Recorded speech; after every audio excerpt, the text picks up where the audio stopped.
Sakinlər tikinti şirkətini məhkəməyə verdi. MTK ilə sakinlər arasında qalmaqal. Son dövrlər mediada bu qəbildən olan xəbərlərə tez-tez rast gəlirik. Görünən odur ki, inşaat şirkətlərinin tikintiyə dair bir sıra qaydaları pozması ilə bağlı şikayətlərin sayı çoxalıb. Şikayətlərdən biri də tikintinin gecə saatlarında aparılması ilə bağlıdır. Bu pompanın səsi səhərə qədər bu pompa işləyib və səsindən dayanmaq mümkün olmayıb. Yəni yaşamaq burada artıq qeyri-mümkündür. Elə paytaxtın Yasamal rayonunun Tağı Şahbazi küçəsinin sakinləri də ərazidə aparılan inşaat işlərindən təngə gəldiklərini bildirirlər. Xəstə var, uşaqlar var, hansı ki saat 9-da 10-da sakit olaraq yatmalıdır.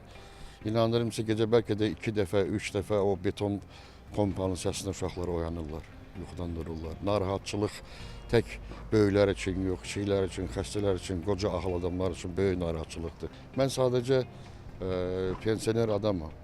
Yaxında yaşayıram. Oğlum bu 16 mərtəbəli bu tikinti gedən binanla üzbəyüz yaşayır.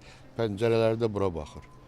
Biz adi vaxtlarda da yuxarı qalxanda pəncərələri nə qədər bağlasaz da, nə qədər hermetik olsa da pəncərələr, səs elə bil evin içərisində gəlir.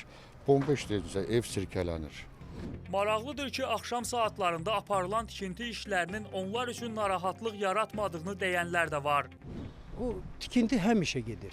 İstəyir Paris olsun, istəyir özündə yox, əsas o mərkəzdə yox.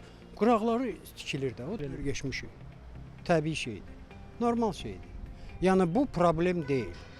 Ən maraqlısı isə odur ki, MTK-nın tikinti apardığı ərazinin bir addımlığında uşaq nevroloji xəstəxanası yerləşir. Az qala bütün sutka boyu davam edən inşaat işindəki səs-küy uşaq nevroloji xəstəxanasında çalışan həkimlərin, həm də orada müalicə alan pasiyentlərin əsəblərini tarıma çəkib. MTK-nın rəhbərliyi isə bildirdi ki, beton qarışdıran maşınların və yük avtomobillərinin şəhər mərkəzində hərəkətinə yalnız axşam saatlarında icazə verildiyinə görə tikinti işlərini həmin vaxtda apara bilirlər. Bəs bu məsələdə haqlı tərəf hansıdır? İnşaat şirkətləri tikintiyə dair daha çox hansı tələbləri pozurlar? Tikinti şirkətlərinin fəaliyyətinə kim və necə nəzarət edir? Bugün sabahı saxlamadan bu və digər suallara aydınlıq gətirməyə çalışacağıq.